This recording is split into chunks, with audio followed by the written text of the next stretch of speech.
And we are live. Good morning, good afternoon, rather. No, it's good morning still where you are. Yes, it is.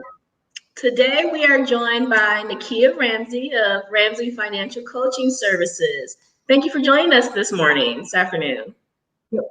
Good morning. Thank you for having me. So we just want to get started with kind of giving you a chance to kind of tell us a little bit more about you and your company and what inspired you to start your business. Absolutely. My name is Nakiya Ramsey, and I'm a personal financial coach. I am also a production finance professional for A&E Networks. And as a financial coach, I teach and train people on how to win with their personal finances, with money, how to win with money. Basically, becoming a coach started for me back in 2008 during the Great Recession. I was flipping houses in real estate at the time.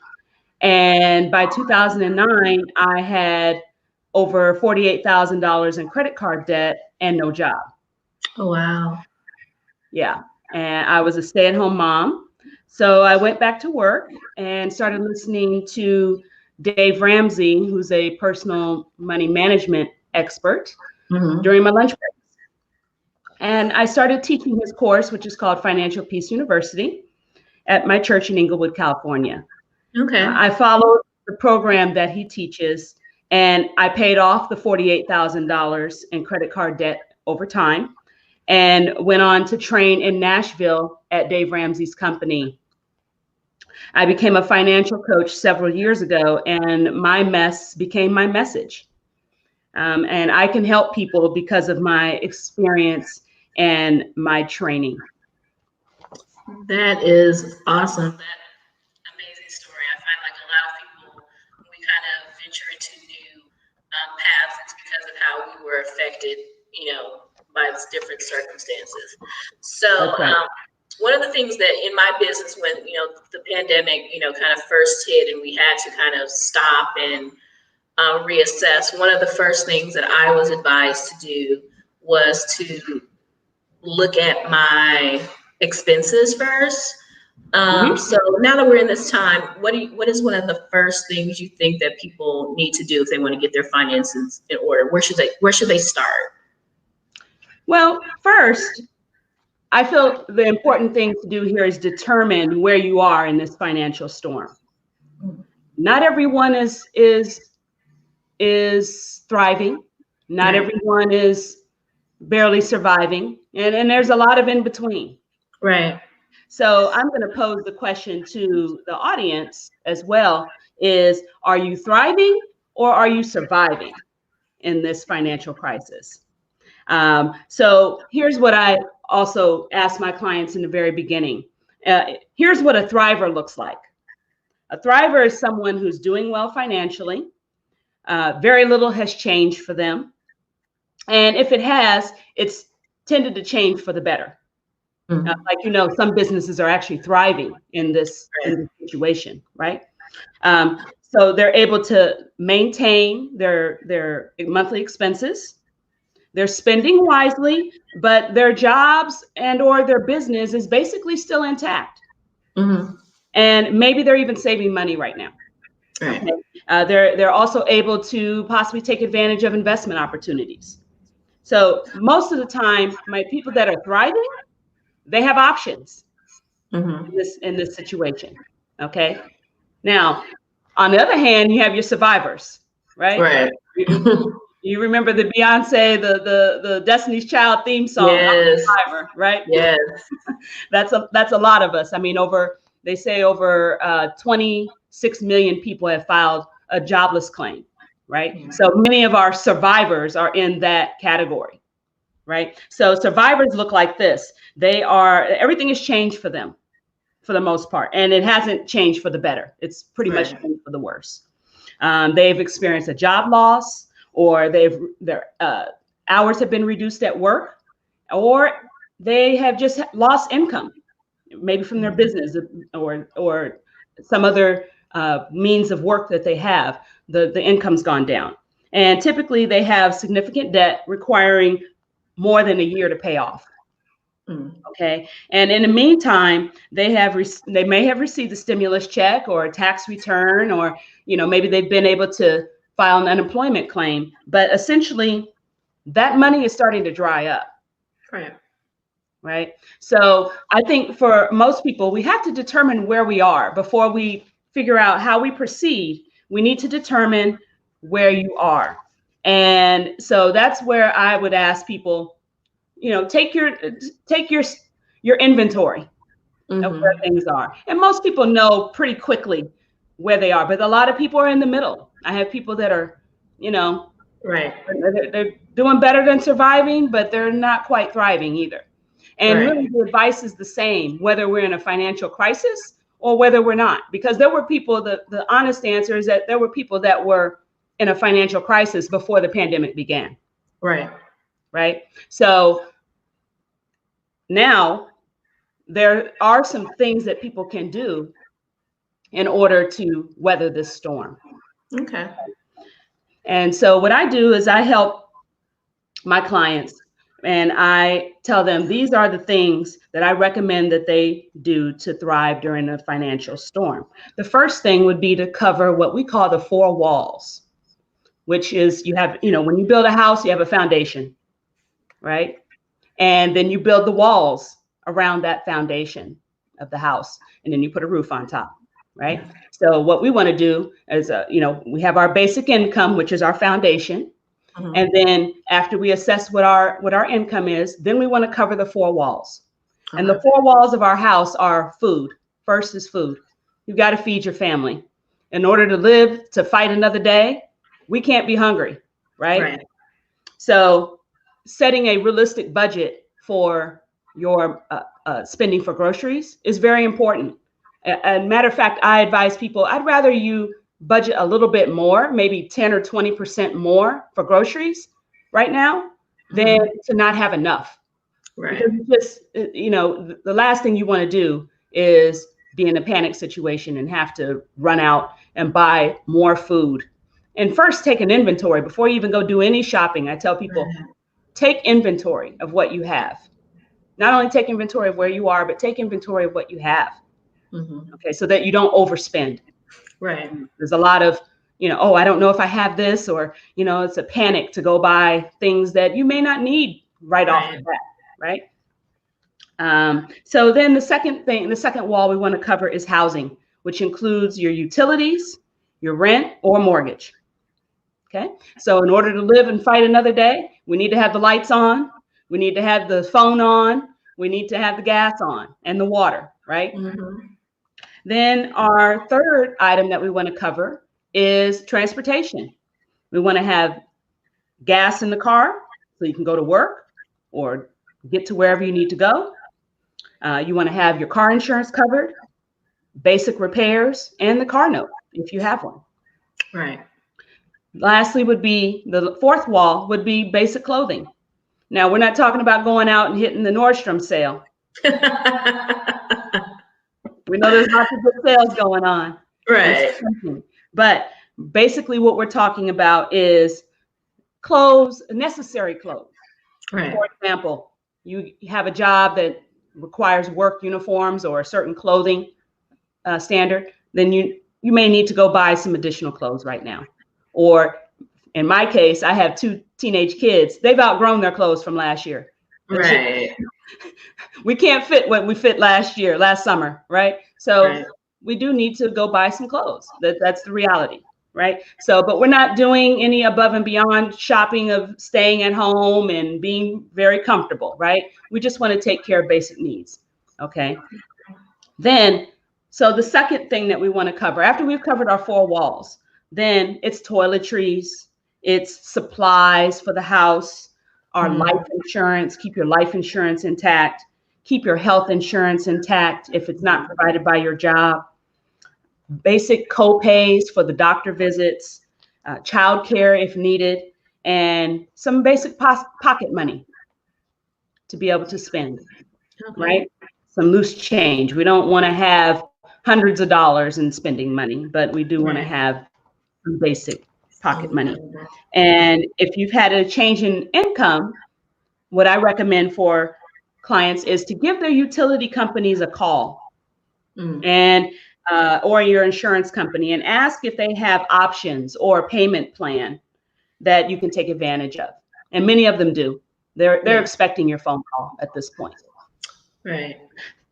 So, for example, many insurance companies will offer a discount if your mileage has significantly dropped or diminished due to COVID. Many people are not having their regular 20-mile commute Right. to work anymore, or if you're working from home, or if you're not working at all.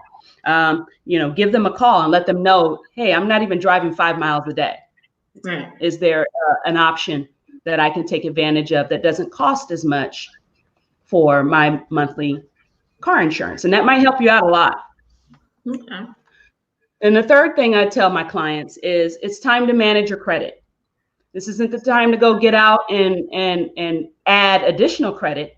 However, the last thing we want to do at this point is to add insult to injury and have bad credit at the end of the pandemic or as we come out of the crisis. Okay, so I recommend for clients to take all their debt payments down to the minimum monthly payment. Okay, and don't worry about paying off debt so much right now, but that doesn't mean to not pay your bill.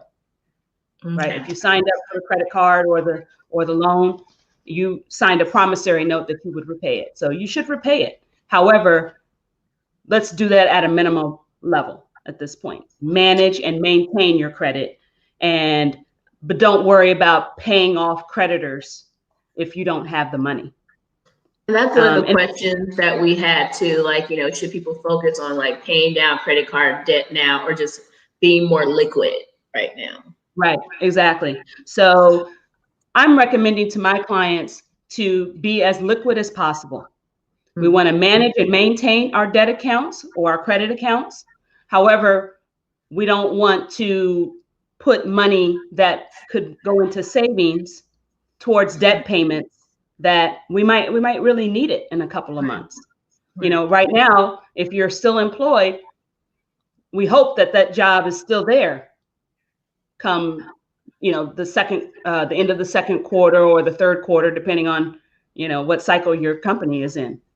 Right. And many companies are coming out of the end of their first or second quarter, and they're making adjustments accordingly. Mm-hmm. Right. And so there's many people who lost their jobs in the very beginning of the pandemic. However, now there are even more people as companies are starting to know when they can possibly reopen or not reopen, and they're making decisions accordingly. So I'm recommending to people to hold on to as much savings as you can until you know that your job.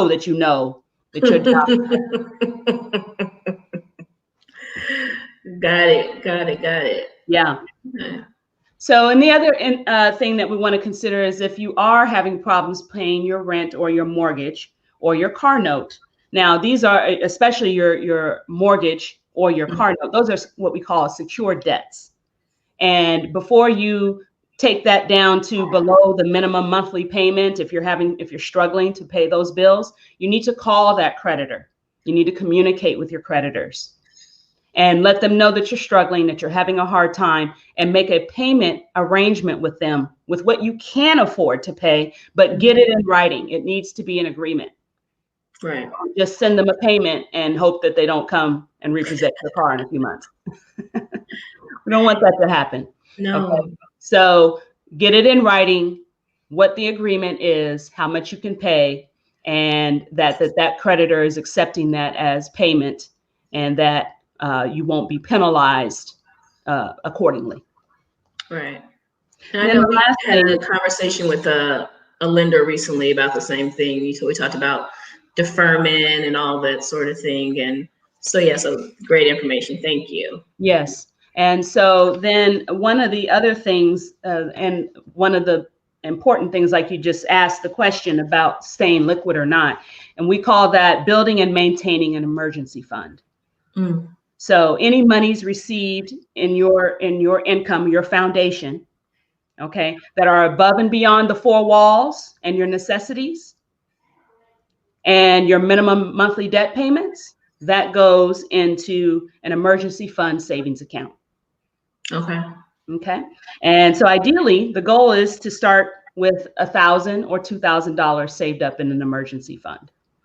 Okay. Some people are funding that emergency fund through their tax return or maybe a stimulus check.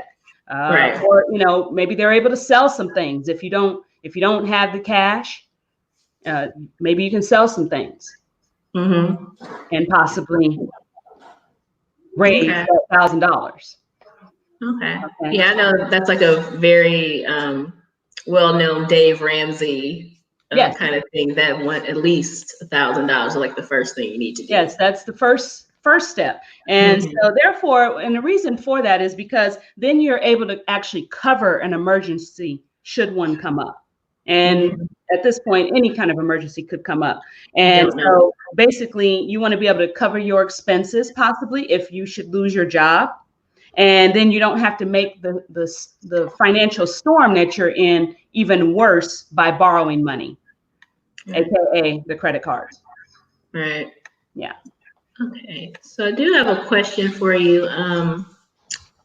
Like I mentioned earlier about cutting expenses. That was the first thing kind of my business coach kind of told us to do. Like, look at your expenses, cut everything that is not necessary. So people are I know a lot of people are doing that, in their personal expenses as well. And the big one is kind of like cable, but then we're, self-isolating. So we're bored. So we need something. So how do you kind of inform your clients about striking a balance? Like, you want to cut expenses, but you also want to live and have an enjoyable life. Like, how do you kind of advise on kind of striking that balance so that you have a life worth living, or have some fun? Yeah. And so what I do is I work with my clients to develop what we call a strategic plan. And we do all of this by using a monthly cash flow system. And that monthly cash flow system allows a client to write a monthly game plan on what they're going to spend their money on. It's permission to spend, right? AKA a budget. A budget, right? But the monthly cash flow plan allows them some permission to spend, and it even has percentages, guidelines on what should be spent in certain categories. Okay, so for example, your housing, we would like that to stay within 25 to 35% of your take-home pay. So you're not paying too much in housing, but you're also not, not living according to your standard, right? Right. Then also, so we want you to live within your means, but we don't want you to not live, right? And so also for those kind of things like and I would consider actually at this point the internet to be a utility. It's a necessity. You need it in your home. Many people live with a cell phone. They don't have a landline. And so, you got to have a cell phone, and you have to have a way to connect to the world. Let's say if your internet is required for your job, for you to work at home, I would consider that a utility at this point. Right. Right.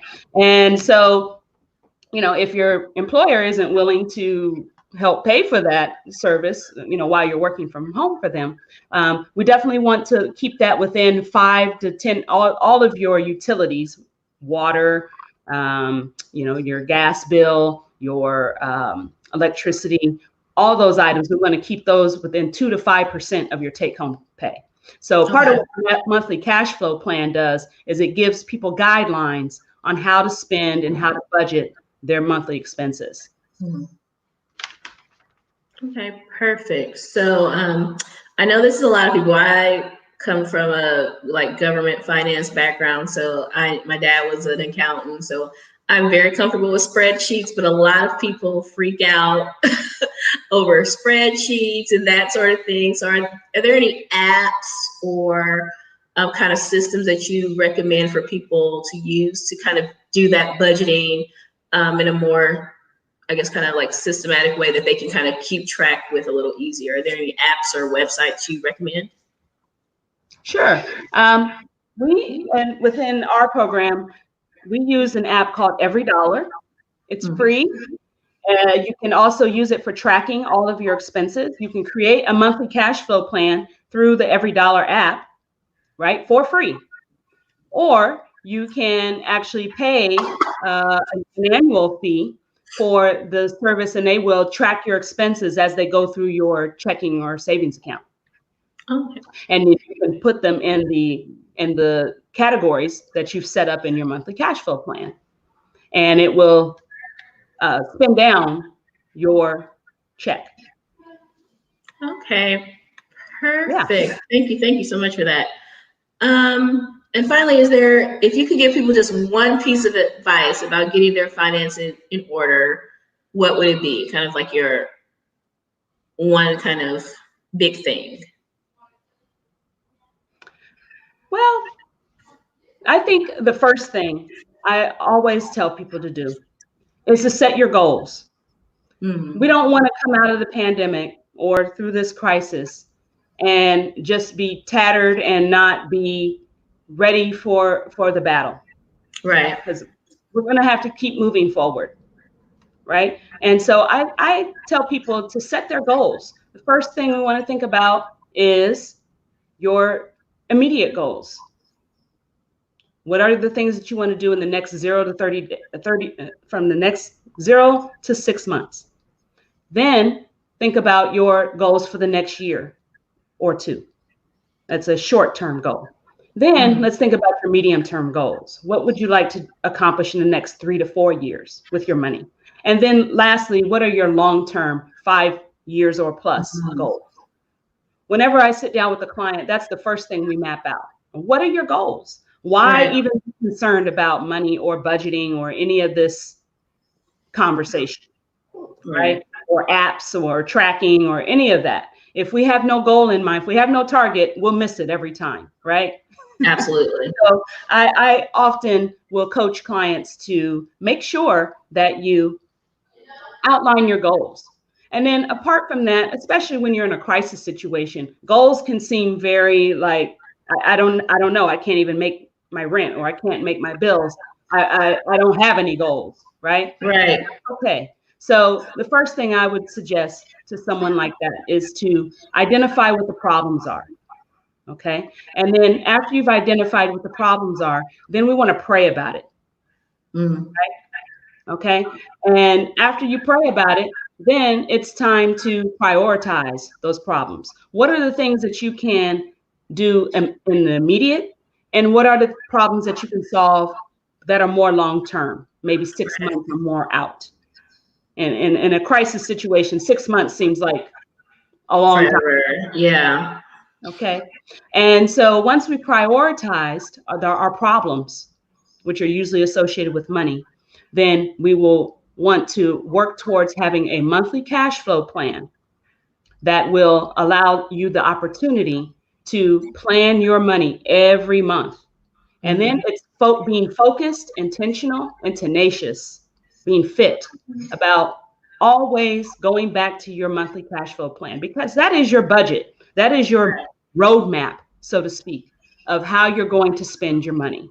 And instead of letting boredom or fear or anxiety or stress drive the proverbial car of your expenses, then when you have a monthly cash flow plan, you are in control. You have written down what your foundation is, how much money you're going to receive every month, and you have given every dollar an assignment. Every dollar in your budget, you've given it an assignment, something to do. And hopefully at the end of the month, you end up with a zero, right? So we work with that form. It's a 2-page form. And I work with clients to build that monthly cash flow plan and come up with a budget that they can live with within their means, right? And then I also offer a free 30-minute consultation for anyone who would like more information about building a monthly cash flow plan. That is awesome. Thank you. And additionally, I put up right now the link to your website.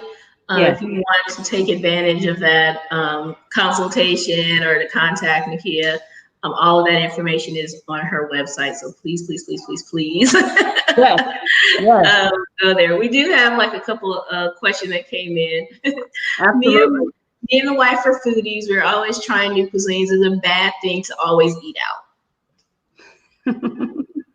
Yeah, eating out. There are many people who eat up their whole retirement. So what's really important about the food and groceries, again, we go back to the monthly cash flow plan, and that gives us some guidelines on how much to be spending on our food budget. And for the program that I teach, we try to keep that guideline between 10 to 15% of your take-home pay to be spent on food and restaurants. Okay, Does that help? Yes, they haven't responded, but thank you for that. Yeah. And someone else has just gave us a comment. She's like, great information. Thank you so much for that. Absolutely. So, thank you. Yes. So, if we get any more questions after this, because this will be live on, kind of living on our Facebook and YouTube channel. So if there are any, questions, again, please feel free to reach out to Nakiya personally, or you can drop some other information in our comments, and we'll get back to you with those. So yes, and again, I offer a free 30-minute consultation if people have a question or if they want to discuss their personal situation with money. I'm happy to sit down and talk with them for free, absolutely for free, and to just share information and to help people at this point. So many people are facing crisis, and so I'm honored to be someone who can help in this situation. I have several clients that I'm currently working with right now that are not only, some are, coming from just surviving and are now thriving. And so that's really important. I feel that some of the clients that are surviving comfortably, they have followed my recommendations and are prepared for the financial storms, including this pandemic. So, for example, I have one client who has a paid for house. She has more than 6 months of expenses and savings, and basically she's looking for opportunities to take advantage of so that she can invest in the market. Now, that's a thriver, right? And then I have another client who recently lost her job during the coronavirus pandemic, and she's prepared herself by saving money. And she has even more cash in the bank than she's ever had in her life, and comfortably surviving this storm. She has taken advantage of the opportunity to save money by even moving in with her family to reduce her expenses greatly.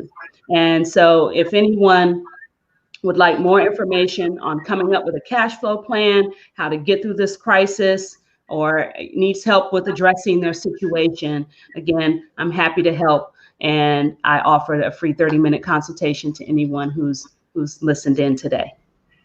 Thank you so much. That has been so awesome. Again, thank you so much for joining us today. Again, Maison Partners, we're so grateful for our community, the people in our network. Really, we've been interviewing since this happened, like maybe 10 to 15 people, and just trying to share information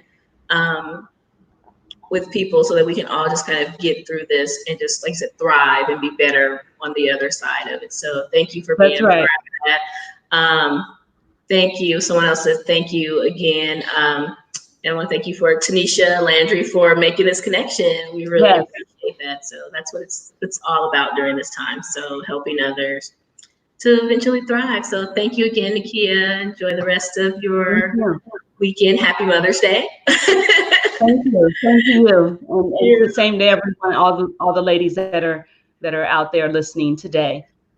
Happy Mother's Day. Thank you for providing this information in this forum to not only speak to your clients, but also anyone in the world who might be listening and could use this information and use some help. Yes. So lots of thank you. So you get that out there. So thank you, and you have a wonderful weekend. Thank you again. Bye. You too. Thank you. Bye-bye.